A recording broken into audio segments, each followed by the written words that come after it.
To Mr. and Mrs. X. This is episode 33.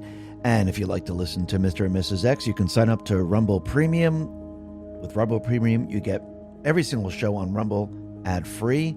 If you just want to listen to X22 Report and Mr. and Mrs. X ad-free, you can go over to the x22report.com site. Right on the front page, there's a banner. You can click on that and you can sign up to that. And I would like to welcome Mrs. X. Hey, everyone.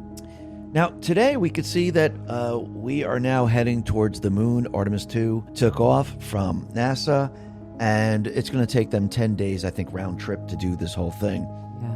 And this is very, very interesting because we haven't seen anything like this since 1969. It's amazing. I mean, yes, after that it happened, but that's when it began. And it feels like Trump now is bringing us back to that time period. We're actually building things. We're actually exploring. We're actually doing things again. Yeah. And think about you saw so many families there and children there, and you could just see even adults. It was just like the light in everyone's eyes because it's so exciting to witness that in our generation that we're going back to the moon. It was a very cool experience, and just getting to witness that and seeing our kids are like, wow. Because you remember that was like such a thing. When you were younger, it was like, oh, what do you want to be when you grow up? And you'd be like, I want to be an astronaut. And it was just exciting to see that President Trump is bringing that back. No, it's absolutely amazing. And fun fact, what's very interesting is from like 1903 when we first had the first flight in North Carolina, it took 66 years for us to go into space, go to the moon, and land on the moon. So that was 66 years. And from that point to right now, I mean, look how long it's taken us to go back to the moon. I mean, that's a very long stretch, especially with the technology today. Yeah, because you think about it, my whole lifetime, we didn't go to the moon. That's kind of crazy. But what people don't realize is going back a little bit in time, back in 2004, President George W. Bush basically started the process of shutting down the shuttle program. And then when Obama came into office, he reviewed the whole thing. And he could have kept it open. He could have said, okay, let's do this. But he decided to shut it down, saying it was unsafe. We shouldn't be going in this direction. And pretty much changed the direction of space exploration and started to hand it off to contractors, private contractors. And it seems like we kind of lost direction. A lot of money was going to the contractors and we lost direction. Of course it was. And a lot of money is always going where it's not supposed to be going. But right. Anyway. And when you really think about it, what did he actually do? He actually basically stopped space exploration, stopped the space race, and other countries like China, Russia, and others. Right. They're the ones who are actually gaining speed in that sector. Yeah, which is not a good thing. And I think this is why Trump started Space Force, because we need to get back into the space race. Well, I think he wants us to be. Again, his whole thing is, MAGA isn't just like a catchy little phrase. When he says make America great again, he truly means it. You know what I'm saying? On every level. It's not just in education. It's not just in industry. I think you're right. I think he's like, we're not getting left behind in this. We were at the forefront of this for many, many years. I mean, and it is interesting. It's very like Kennedy-esque, with the whole space travel, because he was very much a proponent of space travel and that we should be, in that arena, in that sector, and be a formidable power there in the world. And I think President Trump's bringing us back there, because it was very interesting, the course that I remember Obama coming out and he was like, yeah, we don't want to do this. This is scary, and bad things can happen, and safety, and it's not a good thing. Yeah, right. And when you really look at this, this really goes into what they were trying to do. Basically make the United States very weak. Yeah. Make it so we didn't have technology out in space. Make sure we didn't have satellites up to date, high-tech satellites. Make sure we weren't exploring going further than the Earth. They were trying to keep us here and not explore anywhere else. And I think that was done on purpose. I think, again, this goes back to their plan to make us lose a war, because if we don't have space dominance and Russia and China and other countries are, they have the dominance in space, this puts us in a very difficult position moving forward. Because again, when you start to look at their plan, we know their plan was for us to lose the war. And if other countries have the ability to have weaponry in space or have spacecrafts flying around in space, and we didn't, that doesn't assist us in any way whatsoever. Right. Well, and even satellites, because you think about how it gets into your communications in terms of your phones and all the things, and who's controlling that. Then, if we're not involved in that, and you're at the mercy of another country, like that's crazy. Also, I'm just going to go a little bit conspiracy over here. Well, I am conspiracy, but it's what you're known for. A lot of it turns out to be true, actually. That is very true. So the question is, why didn't they want us going back to the moon? Why didn't they want us to go there? I've always did wondered they find about that. something there? I've always wondered about Did that. they not want the people to know about the moon? Because it's very, very odd that we're all for going to the moon. It took us 60-something years to go from the first flight to moon travel. And then after that, everything was just dead in the water. Well, it makes no sense. We did go to space after that, but we never went to the in moon orbit. specifically. They went into orbit. Right, but why? How come? I don't know. I've always wondered that. What is your take? I do believe there were black op programs where we were actually visiting the moon. I think there are things on the moon that they didn't want people to actually see or understand.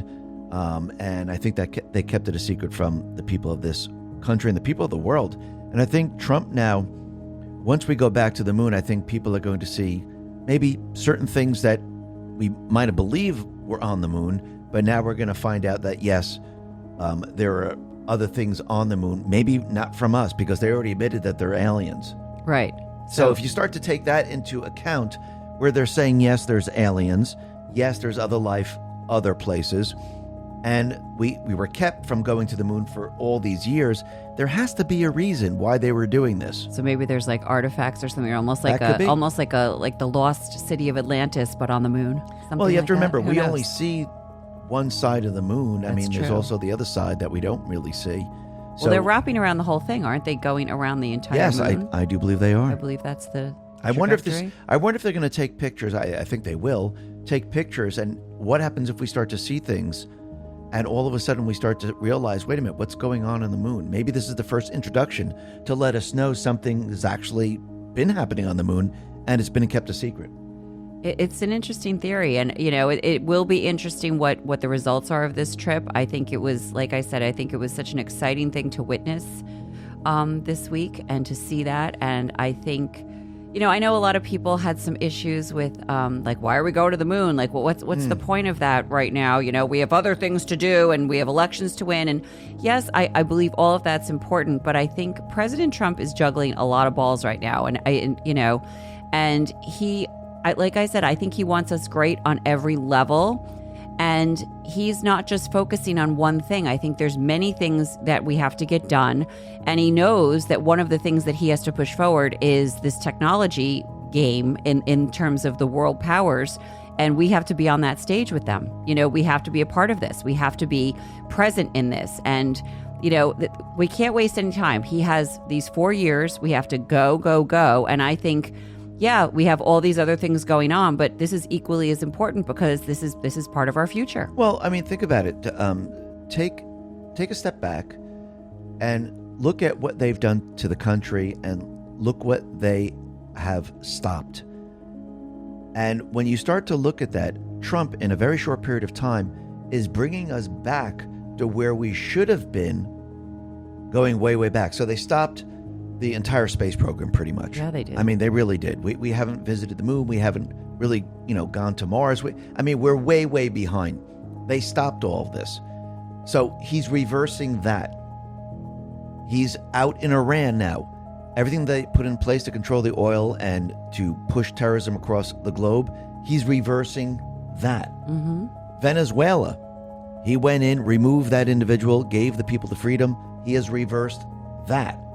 So, and if you look at the election, which we'll be talking about a little bit later, he's also reversing their cheating system. He's reversing that. Yes. The economy, when you look at the economy, he's reversing everything the central bank, the deep state players have set up since the beginning of time. He's reversing that. All the executive orders, everything they put into place, he's reversing that. So everything that they did to destroy this country, yes, that's what he's reversing right now. Yeah. And that includes space travel. Absolutely. Because like I said, it's not just one thing. And I know, and of course, everyone's going to have a cause or a thing that it's their thing that they're really most upset about. Maybe whether it's, trans, whether it's men and women's sports or in our bathrooms, whether it's, you want to see the Epstein files, you want the pedo network exposed, whether you want election, all these different things are going to speak to different people, but he's doing all of it, like you said, to reverse everybody, because to reverse all of these things, because they've ruined they were trying to ruin our country on every level. The decay from within is on every single level. And I think that's very hard to wrap your brain around sometimes, because it is for myself included. It's like, wow, it's everywhere. They went after our children through education. They're going after our young girls in sports. And what that looks like. They went after our elections. They're going after our judges. All of these things. And like you said, getting rid of the space program and making it, again, this is what they're famous for. It's for your protection. It's too scary. It's for your safety. And then they make people fearful of things when we were always at the forefront. I mean, in terms of flight, in terms of space exploration, in terms of industry, the Industrial Revolution. If you look at America as a country historically, we've always been very cutting edge, very, pushing the envelope, like let's get out there. And I think that he's reminding us of what, again, I've said this before, what it means to be an American, because they're trying to make us forget. They're trying to make us ashamed of our country. They're trying to make it like, oh, if you're waving the flag like that, you're not a good person. And it's like, wait a minute, what are we doing here? And I think it's not a surprise to me that he is going full force with this. It is interesting that it was April 1st and April Fool's Day, and there's a lot of people out there saying, oh, we're not really going to the moon. We never went to the moon and all that stuff. But I think that the irony is not lost that it was on April Fool's, but I was here for it. I think it's great. No, and I agree 100%. And I think this is all needed to move forward, because like I just said, I mean, when he reverses all of this, we are going to have to move forward. And we do have to remember what this country was all about. Yes. And he's bringing us back to that time, back to the time where we said the Pledge of Allegiance before class starts. Back to a time where we actually learn our history, learn what's important, not the gender crap that they push in all these schools. Getting back to real food, getting back to real medication and real education for doctors, which looks at everything, not just the pharmaceutical medication.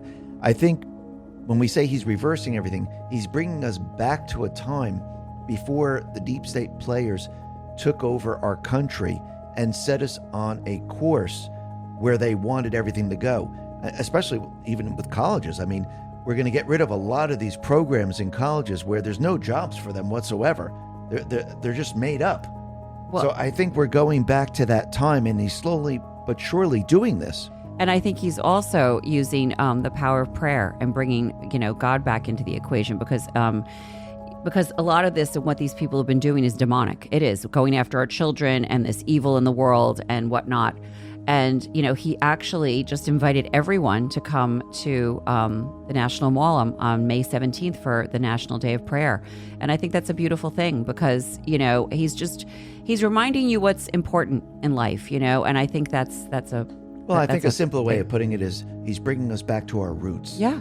That's what he's doing. I agree. Yeah. But there are people that are trying to muddy the water. There are people that are trying to confuse everyone, which is going on right now. And I think people are kind of lost in this situation. I think people, before Trump won the election, I think people had a mission. They had a goal.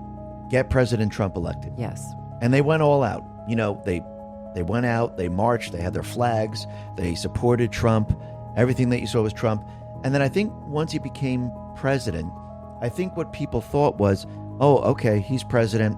Everything's going to just go the way we think it's going to go, and it's going to be no problem. So what do I do now? Magic wand and it's done. Yes. Yeah. And I think what's happening right now is that people are like, wait, why are these people still fighting back? Why is he going to Iran? Why do we have ships in Venezuela? Yeah. Why is he calling out certain people? And I think what's happening right now, I think people are getting confused of what the mission has always been, especially for him, is to take the country back. Mm-hmm. So if you're going to take the country back, you have to undo the things that they did. Mm-hmm. And what he's doing right now is the deep state pretty much set up Venezuela. He had to reverse that. He had to use the military. And we were told that he was going to use the military. We were told that sometimes the military is the only way. So he's using the military out in Iran to remove the deep state actors, to remove the proxy army, to free that entire area up. What it means to take back the country is not just arresting Hillary, Obama. Yes, that's going to be great. It's going to happen. But it's also reversing everything they put into place. Think about all the money laundering. Mm-hmm. Think about Epstein and the pedo networks. Think about all the things the different states and different cities have been doing. Think about scams. The education. There's so much to it. It's not just one little thing. Oh, if we arrest Hillary, if we arrest Obama, everything will go back to normal. That's not going to change anything. It's way beyond that. Yes, agree. we're going to see them arrested, but it's way beyond them. It And is. yes, some of it might be behind the scenes, but you can see that there are certain people that are trying to stop this. They don't want this to happen, and they're trying to break MAGA apart. They're trying to influence what is really going on here.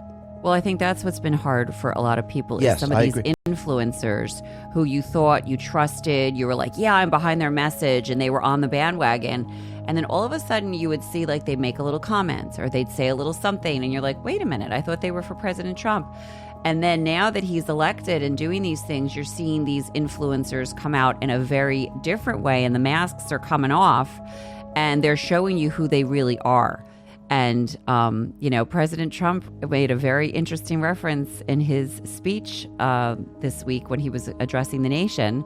And I think you have the clip to play it. Yeah, he was talking about Erica Kirk and how many people are attacking Erica Kirk, and it's nonstop, especially from Candace Owens. I mean, I think at this point everyone understands that at this point, and it seems like she's a very jealous person. This is my personal opinion, by the way.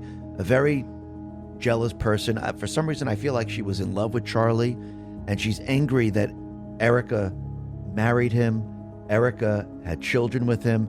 Erica took over TPUSA. Yeah. She sounds like a very angry woman to me. It's hard. I really hate to even give this energy, but it is ironic but because the president said it, I was like, okay, we'll go there, because I agree. We've talked about this privately, because again, it's our opinion about the situation, but I just feel like Candace's the statements she's making don't make sense for the story, because it went from, oh, I'm just asking questions, and now it just seems like an all out going.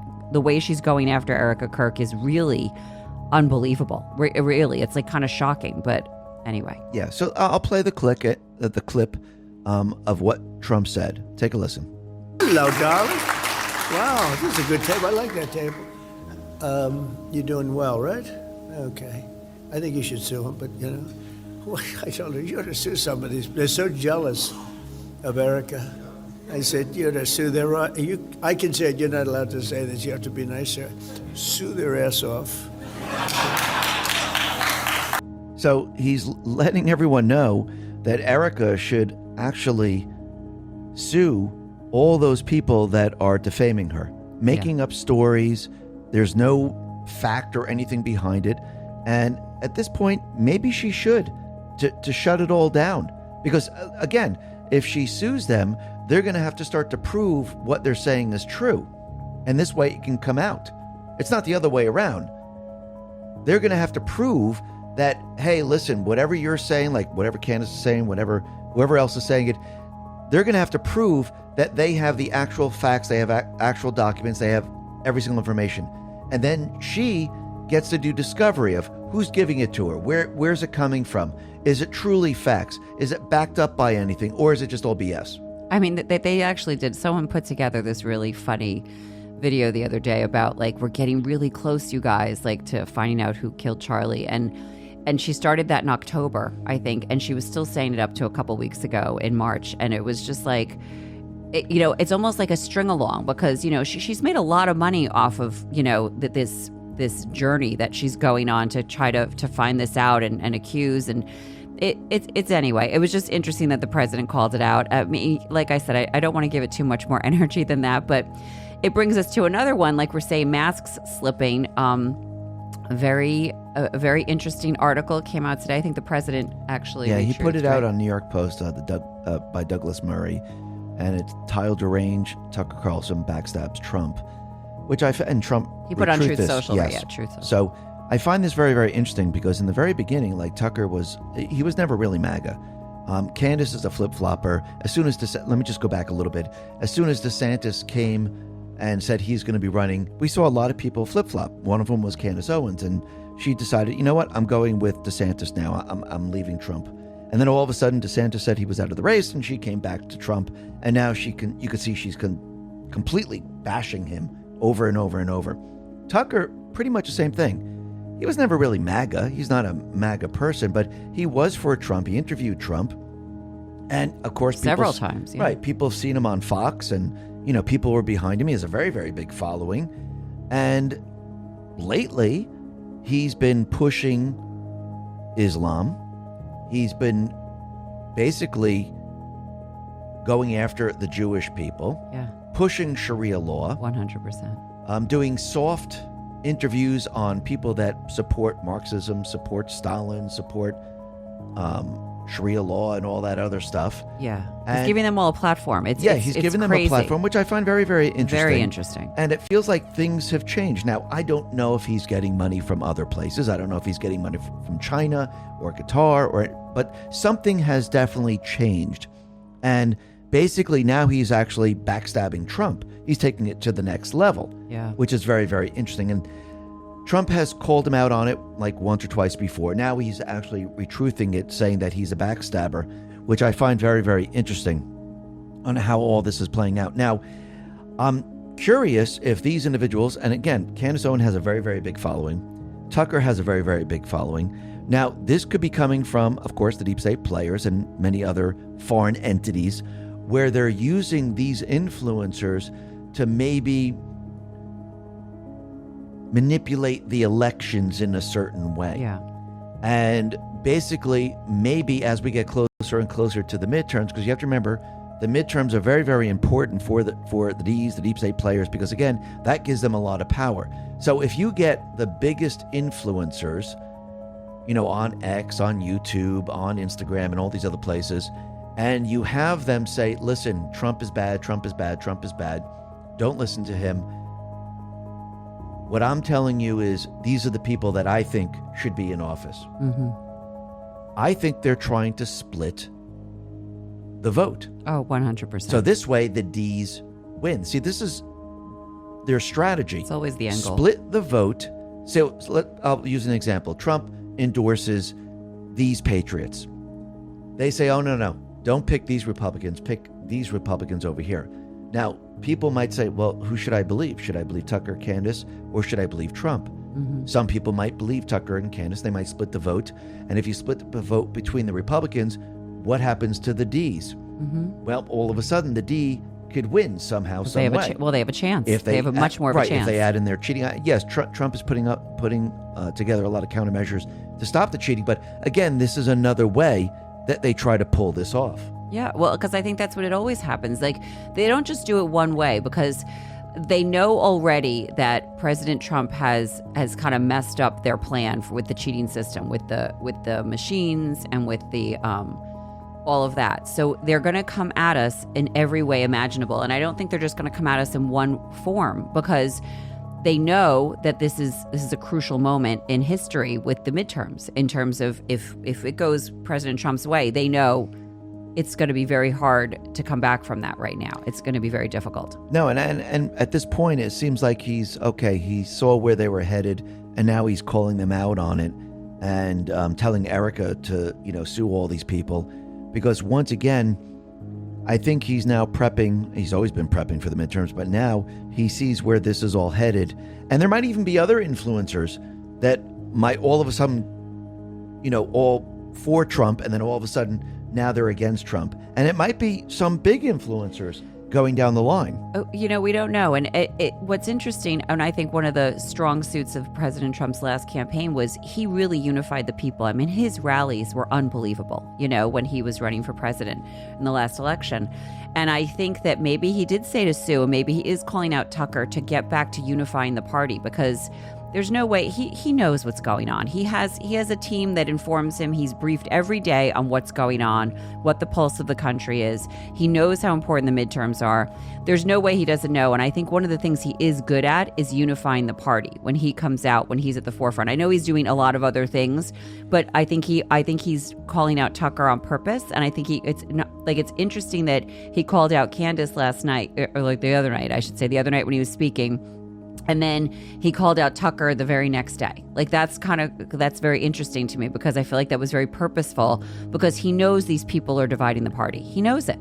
Yeah. He's aware of it. Right. And once we get the people that are the candidates who are running against each other, I think this, of course, what he's going to do, he's going to go back on the road. He's going to, visit each town with all the candidates to build the momentum once again, because he knows how important the midterms are. Because again, the House and the Senate, you could see it today. I mean, look, the rhinos, and I use this example over in my report many, many times, rhinos are just Democrats dressed up as Republicans. Yep. Just like men dress up as women. It's make-believe. Yeah. And this is why they're completely and utterly against Trump. So they're really on the Democratic side. That's why they're Republican in name only. So Trump right now, what he's going to do, and like I said, with the House and the Senate, it's very, very important, because you can see what's happening today. You can see just a small handful that control the Senate, like Thune and Cornyn and McConnell. You could see how much power they have in the Senate, where they can actually stop things. And this is how powerful the Senate and the House are, because the House can be used to impeach. The House and the Senate can be used to create laws, remove laws, add amendments. You have full and utter power. The president in the executive branch, yes, he has power, but these two branches, the House and the Senate, are the only branches that can remove elected officials. They can remove judges that were appointed. They can remove the president of the United States. They can remove those people in their own house, in the House or in the Senate. They can remove those people. The House and Senate are the representation of the people of this country, and they have a lot of power. And I think the D's, they knew this from the very, very beginning, that if they were able to get the House and Senate, they would be able to get rid of Trump in the end, because they would be able to impeach him. What's interesting is, like, yes, the Congress has those powers, but unfortunately over the years, they have abused that power and created loopholes to make it even a stronger hold than it should have, because it shouldn't be that one branch has so much more power than the others in that instance where they've come to abuse it. I mean, honestly, they were basically saying, "Oh nope, we're going on vacation, getting paid, and too bad TSA, too bad Department of Homeland Security. We don't care that you're not getting the money," because they're playing these like stomping foot games. And it's an unfortunate thing with this filibuster, which wasn't a part of the original plan. So that they've definitely even created loopholes to make them more powerful within our system, the constitutional system, which is unfortunate, but that's what happens. Like, I hate to say, what was it? It was like always in the Marvel thing with Stan Lee, like, with great power comes great responsibility. And unfortunately, these individuals who are supposed to be there representing us, representing the American population, have been falling very short of their job, most of them. And they've let the power and the greed go to their head, because you can see that. Like, I mean, honestly, when you see how these, like you said, this group of senators how they're being, it reminds me of watching like a Julius Caesar movie, when you see like Rome and the Senate is corrupt and, and all of this stuff and these power plays. And that's exactly what we're living through in real time right now. It's kind of crazy when you think about it. No, I mean, if you think about it, and people are looking at this, and yes, Trump won the presidency, but he knew that, yes, that was a battle that we had to win. And I think now that I think about it, the reason why the D's weren't that concerned, could they have cheated? Yes. Could they have actually brought in a lot of mail-in ballots and tried to do the same exact thing? They could have, but again, Kamala didn't have the votes. Plus, they knew that, yeah, we can lose the presidency. It's not that big of a deal, because we have the judiciary to delay everything and control as much as the government as possible. Yeah. Could they control everything? No. Could they delay everything? Yes. Oh, they're doing a good job of it. Yes. Can they do this? Can they use their corrupt judiciary to do all this? Absolutely. And they knew all they had to do was buy time. buy time to the midterms because that's the most important thing. But Nancy Pelosi came out with something that was very, very I was interesting. just which going to bring kinda that up. Yeah. blows, their plan kind of wide open, because if they do have the ability to cheat and win, they wouldn't have to worry about using the No Kings protests. They wouldn't have to be worried about what Trump is doing with the Save America Act and things like that if they had a foolproof plan. For Nancy to come out and let everyone know that Trump is going to manipulate the elections via the machines tells us that they're number one, they're panicking. Number two, they realize they can't win the election. Number three, they realize that, yes, Trump, everyone that he's endorsed is going to win. So just like with the presidency, their plan is not to cheat in the election. Their plan is to switch everything up and say the king cheated in the election. Mm-hmm. Yeah. Well, that's what they're good at, is like spinning it. So it's like their plan is always their plan, but they try to make it, they try to blame it on everybody Right. else. And then what do they do after that? She pretty much told everyone, if they use lawfare, if they use everything that they have at their disposal and all the candidates, file paperwork, they can delay who's sitting where in the House and Senate. Now, can they do this forever? No. But they could do it for quite a while. And also, they could spark then protests saying the king cheated, the king. And I think this is what the brainwashing was for the No King protests. Mm-hmm. Because when you go and ask most of the protesters, if anyone has been watching any of these videos, or people go up to these protesters and say, so what exactly are you, why is Trump a king? And they really can't tell you. And they're like, oh, well, he's just, someone was like, oh, he smells bad. And I'm like, that's why you're out protesting? Like, when did this person ever smell him before? I know, exactly. That's ridiculous. It is ridiculous. But it was just like, it's very interesting that they're like, well, he doesn't like trans people. And it's like, how do you know that? What's your proof of that? And they can't, I don't know. I can't think of anything right now. Like, this is the kind of stuff. It's like this circular, crazy argument, and they don't really even know what they're protesting. Well, the funny thing is if you go back a little bit in time to, the King of England, the King of France, the King of Spain, all the kings that, if we go back in history, do you think any of those kings would allow a protest against them? Absolutely not. So if he's a king, why didn't he shut it down? Exactly. This is what they don't understand. I'm telling you right now, like, look at the behavior of Biden when he was in office. And he basically told you, if you don't get vaccinated, you don't get to go to work, you don't get to go to school, you don't get to go to college, you don't get to participate in society. Everyone had to show their papers to show that they were vaccinated, to eat at a restaurant, to go in to their college class, to go to their job. That is what kings do. Like, you don't listen to what I'm telling you to do, my orders, then you don't get to participate in society. You get penalized. Obama did it with Obamacare. You don't want to take my health care plan? That's fine. You're going to pay the price for it. You're going to pay a fine, a penalty. That's what kings do.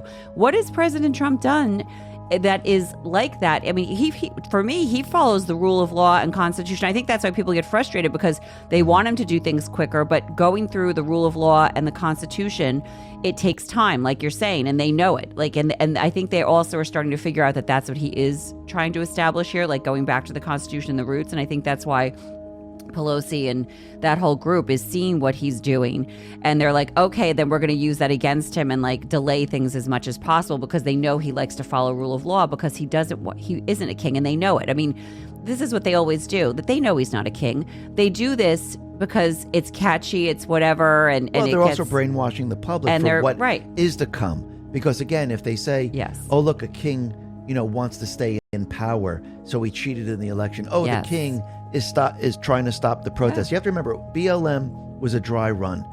BLM, they had the protests during the day, the riots at night. So when Trump, let's say he uses the Insurrection Act to stop the riots, the fake news is going to try to put it out there. The king is trying to stop the protests. They're not going to say the riots, they're going to say the protests. Yeah. And they want more and more people to fight against the king. That's what they're trying to do. Well, that's why they try to make it that the BLM protests that were actually violent riots, yes, they were trying to be, but wasn't it Chris Cuomo who was like, oh. Tell me where in the Constitution where it says you have to be peacefully protesting. Yes, and I thought that was And a wild remember statement. that guy? I think he was eating popcorn or Yeah. something, and he points to the Constitution. Yeah. Yeah. And because it was outrageous that they were trying to normalize. Look, I have no problem with a peaceful protest. I really don't. And you know what? I might not agree with what you're saying and what your message on your sign says, but I defend your right to say it.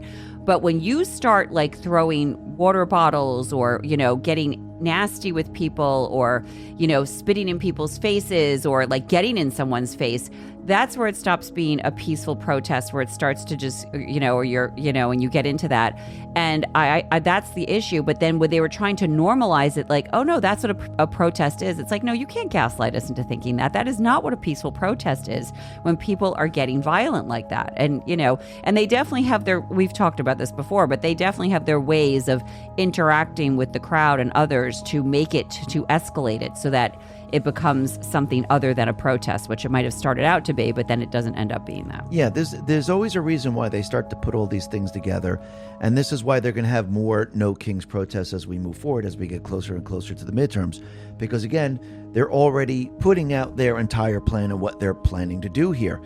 And every time they do this, what does Trump do?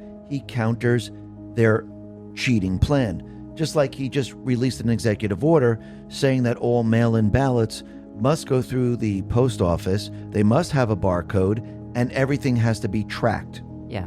So this puts a damper on the deep state players where they're going to try to basically use the mail-in, because think about how they did it before. Mm-hmm. People would just drop it in the drop boxes. Nobody knew who was dropping them in. People would come with 10, 15, 20, 30, 50, 100. They would go and just continually drop them into these boxes. But now, since the mail service has to do it, and they have to track, and the signatures have to be verified, and there has to be a barcode, it could be traced to whoever did it. Yeah, amazing. Which actually shuts down their entire mail-in ballot harvesting scheme. Right. So every step of the way, Trump is now putting things into place and making it very, very difficult for the deep state players to cheat. I think he's leading them down this path on purpose. 100%. And it is reminding everyone, like, this is not, like I said, this is a standard he is setting. We want to protect the integrity of our elections. This is not something a king would do. This is something that is so valuable, and he's showing everyone, like, no, we want our elections protected, people. Like, even way beyond him. Like, this is too important to not protect it. Which actually brings me to what very interesting too, which he I think he's the first sitting president to attend The Supreme Court. The Supreme Court. And in terms of the birthright citizenship that's going on and that the Supreme Court is discussing, which that has been a fascinating thing to watch and to listen to, I should say, with what's going on there. So, well, yeah, the 14th Amendment, it's used for the slaves. It wasn't for people to come in, give birth, and then go back to their country and say, look, I have a baby that's, an American citizen. Because the person came in illegally. The person comes in illegally, gives birth, and then leaves. That's absolutely ridiculous. That is not what the individual who created the 14th Amendment actually ever wanted. And if we did have that, that means, let's say Russia. Let's 1 million people could come in here, give birth, go back to their country, and then train these people in the Russian ideology, have them come back to the U.S. as citizens, and actually change everything in this country. Oh, wait, isn't that what we're seeing now? Yes. With all the illegals? yes. Yeah, And that's why it doesn't work. It doesn't. And, when you look at the 14th Amendment, I think it says, too, like about something with fraudulence. And to me, if you already were coming in here illegally, Yes. you already are committing fraud. You're committing a crime when you're coming in. So you don't get citizenship. Your baby, when you have a baby here, you don't get to have birthright citizenship. It's a ridiculous thing to expect, I should say. And the only one who I think is, well, the greatest voice of reason in all of this conversation for me has been Clarence Thomas. Like he really is, it seems like he's doing the job that he was appointed for, which is interpreting the Constitution and really looking at what was meant by the 14th Amendment. What does our Constitution allow for? And again, it kind of goes back to me for, if you're here illegally, you've already committed a crime, and I don't know why you think you're getting the whole same rights as a U.S. citizen under the United States Constitution. That's not how it works. But And I also think that Trump is bringing these cases up to the Supreme Court. And he does this on purpose.